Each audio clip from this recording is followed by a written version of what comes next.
На организаторите што секоја година го негуваат овај турнир кој прераснува во голем турнир, меѓународен и гордост на Прилеп и за сите, поготово на градоначалниците кои помагаат на фирмите кои донираат за овие спортски настани и нека му е вечна слава.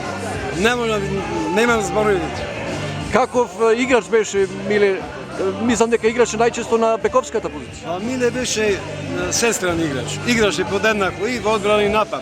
Поготово во одбраната беше како поквалитетен, така сметаме сите, така што како соиграш му бев и тренер. Значи Миле беше обостојно играше и одбрана и напад.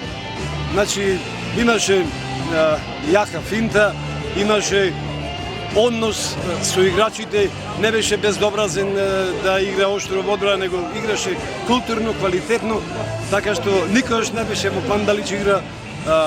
Втора постава секогаш беше во стандардна форма и имаше доволно минутажа. А да ми објасните нешто што тешко можам да си го објаснам сам.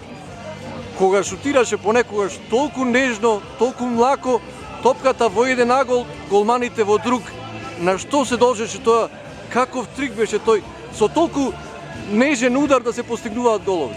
Па кај него веројатно ова беше некоја техника која е како талентирано дете е имаше во себе.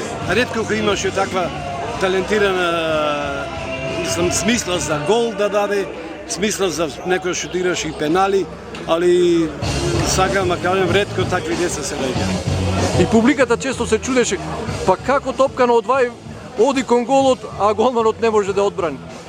Па како што кажав, Тоа е вродено нешто? Невиден вродено нешто, да, невиден талент, невиден човек по душа, по карактер, го сакаја сите, симпатично дечко кој пленеше со својата игра и со својот карактер.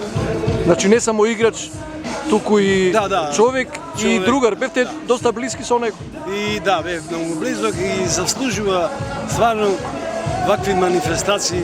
Да не речем, можда е ова жално за нас, за сите, али сепак мора да се оддаде еден почит према него како играч, како дете од градот, дете од, да не речем, познат како љубимец на прилепската публика.